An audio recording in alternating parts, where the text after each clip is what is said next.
ఇలాంటి మరెన్నో వీడియోలు చూడడానికి like, share, subscribe and comment. Karthika Puranam 18వ అధ్యాయం. సత్కరామానుష్ఠాన ఫల ప్రభావం. ఓ మునిచంద్ర, మీ దర్శనం వలన ధన్యుడనైతిని. సంశయములు తీరునట్లు జ్ఞానోపదేశం చేసితిరి. నేటి నుండి మీ శిష్యుడనైతిని. తండ్రి, గురువు, అన్న, దైవం సమస్తము మీరే. నా పూర్వపుణ్య ఫలితం వలనే కదా మీ బోటి పుణ్యపురుషుల సాంగత్యము తటస్థించెను. లేనిచో నేను మహాపాపిని మహారణ్యంలో ఒక మొద్దు బారిన చెట్టునై ఉండగా తమ కృప వలనే నాకు మోక్షం కలిగినది కదా. మీ దర్శన భాగ్యం లేని ఎడల ఈ కీకరారణ్యంలో తరతరాలుగా చెట్టు రూపమున ఉండవలసిందే కదా. అట్టి నేనెక్కడ, మీ దర్శన భాగ్యం ఎక్కడ, నాకు సద్గతి ఎక్కడ, పుణ్యఫల ప్రదాయియగు ఈ కార్తీక మాసం ఎక్కడ, పాపాత్ముడనగు నేనెక్కడ, ఈ విష్ణువాలయమందు ప్రవేశించుటెక్కడ. ఇవి అన్నియును దైవిక మగు సంఘటనలు తప్ప మరొకటి కాదు. కాన నన్ను తమ శిష్యునిగా పరిగ్రహించి సత్కరములను మానవుడెట్లు అనుసరించవలెనో దాని ఫలమెట్టిదో విశదీకరింపుడని ప్రార్థించెను. ఓ ధనలోభా, నీవడిగిన ప్రశ్నలన్నీ మంచివే. అవి అందరికీ ఉపయోగకరమైనట్టివి కాన వివరించను. శ్రద్ధగా ఆలకింపు. ప్రతి మనుజుడు ఈ శరీరమే సుస్థిరమని నమ్మి సుషూణమగుచున్నాడు.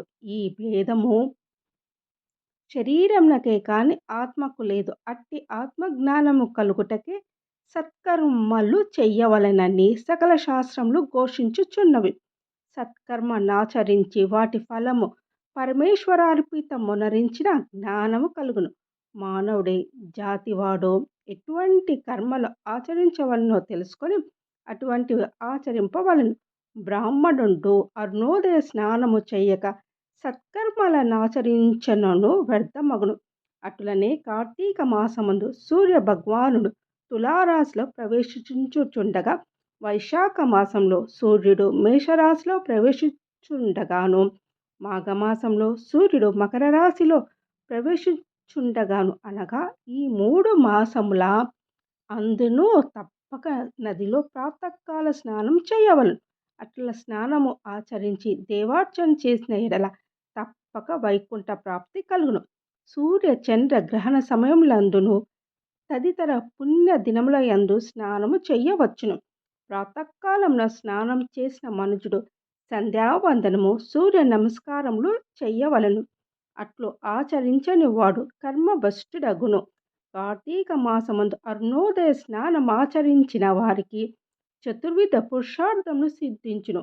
కార్తీక మాసంతో సమానమైన మాసము, వేదములతో సరితూగు శాస్త్రము, గంగా గోదావరి నదులకు సమానమైన తీర్థములు, బ్రాహ్మణులకు సమానమైన జాతియు, భార్యతో సరితూగు సుఖమును, ధర్మంతో సమానమైన మిత్రుడును, శ్రీహరితో సమానమైన హరిను లేడని తెలుసుకోగలడు. కార్తీక మాసమందు విద్యుక్ధర్మంగా స్నానాదులు ఆచరించిన వారు కోటి యాగములు చేసిన ఫలమును పొంది వైకుంఠమును పోవుదురు అని అగీరసుడు చెప్పగా విని మరల ధనలోపుడిట్లా ప్రశ్నించను. ఓ ముని శ్రేష్ఠ, చాతుర్మాస వ్రతమని చెప్పితిరే, ఏ కారణం చేత దానిని ఆచరించవలెను? ఇదివరకు ఎవరైనా ఈ వ్రతం ఆచరించియున్నారా? ఆ వ్రతం యొక్క ఫలితమేమి, విధానమెట్టిది? సవివరంగా విశదీకరింపుమని కోరను. అందులకు అగీసుడు ఇట్లా చెప్పెను. ఓ ఈ వినుము. చాతుర్మాస వ్రతం అనగా శ్రీ మహావిష్ణువు మహాలక్ష్మితో ఆషాఢ శుద్ధ ఏకాదశి దినమున పాల సముద్రమున శేషును పాన్పుపై శయనించి కార్తీక శుద్ధ ఏకాదశి నిద్ర నుండి లేచును. ఆ 4 మాసములకే చాతుర్మాసమని పేరు. అనగా ఆషాఢ శుద్ధ ఏకాదశి, శయన ఏకాదశి అనియు, కార్తీక శుద్ధ ఏకాదశి, ఉద్దాన ఏకాదశి అనియు ఈ వ్రతమునకు చాతుర్మాస వ్రతమనియు పేర్లు. ఈ 4 మాసములలో శ్రీహరి ప్రీతి కొరకు స్నాన, దాన, జప, తపాది సత్కార్యాలు చేసినచో పూర్ణ ఫలము కలుగును. ఈ సంగతి శ్రీ మహావిష్ణువు వలన తెలుసుకొంటిని కాన ఆ సంగతులు నీకు తెలియజేయుచున్నాను.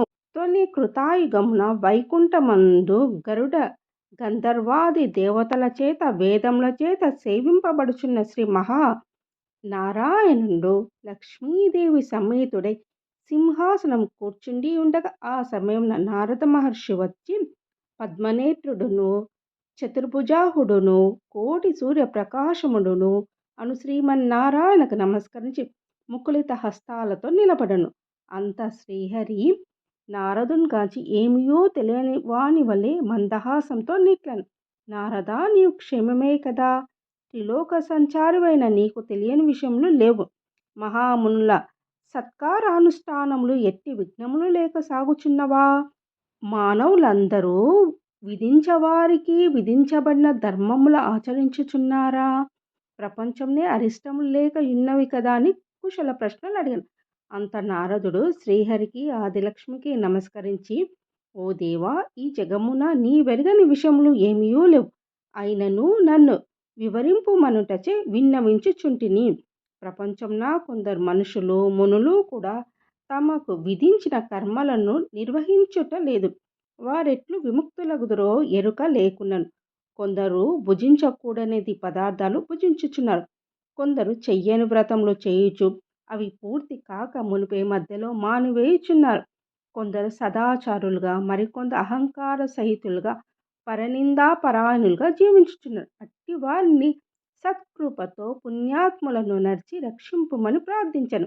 జగన్నాటక సూత్రధారి అయిన శ్రీమన్నారాయణుడు కలవరపడి లక్ష్మీదేవుడు గరుడ గంధర్వాది దేవతలతో వేల కొలది మహర్షులున్న భూలోకానికి వచ్చి ముసలి బ్రాహ్మణ రూపంలో ఒంటరిగా తిరుగుచుండెను. ప్రపంచమంతటును తన దయావలోకమున వీక్షించి రక్షించుచున్న దామోదరుడు ప్రాణుల భక్తి శ్రద్ధలను పరీక్షించుచుండెను.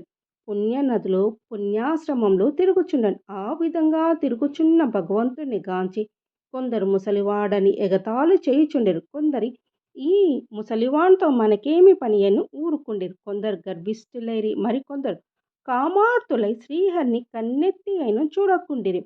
వీరందరినీ భక్తవత్సలుడగు శ్రీహరి గాంచి వీరినెట్లు తరింపజేతునా అని ఆలోచించుచు ముసలి బ్రాహ్మణ రూపమును విడిచి శంఖ చక్ర గదా పద్మ కౌస్తుభ వనమాల్యాద్య అలంకారయుక్తుడై నిజరూపమును ధరించి లక్ష్మీదేవి తోడను భక్తుల తోడను మునిజన ప్రీతికరమగు నైమిషారణ్యంకు వెడలను. ఆ వనమందు తపస్సు చేసుకోచున్న మునిపుంగవులు స్వయంగా తమ ఆశ్రమంలో కరుదెచ్చిన సచ్చిదానంద స్వరూపుడగు శ్రీమన్నారాయణ దర్శించి భక్తి శ్రద్ధలతో ప్రణమిల్లి అంజలి ఘటించి ఆదిదైవముకు లక్ష్మీనారాయణను ఇట్లు గాంచిరి. శాంతాకారం భుజగశయనం పద్మనాభం సురేశం విశ్వాకారం గగన సదృశం మేఘవర్ణం శుభాంగం లక్ష్మీకాంతం కమలనయనం యోగి హృద్యాయన గమ్యం వందే విష్ణుం భవభయహారం సర్వలోకైకనాథం లక్ష్మీం క్షీరసముద్రరాజతనయం శ్రీరంగధామేశ్వరీం దాసీభూత సమస్త దేవవనితాం లోకైకదీపాంకురం శ్రీమన్మందకటాక్షలబ్ధ విభవ బ్రహ్మేంద్ర గంగాధరం త్వాం త్రైలోక్య కుటుంబినీం సరసీజాం వందే ముకుంద ప్రియం. ఇట్లు స్కంద పురాణాంతర్గత వశిష్ఠ ప్రోక్త కార్తీక మహత్య మందలి అష్టదశాధ్యాయం 18వ రోజు పారాయణం సమాప్తం.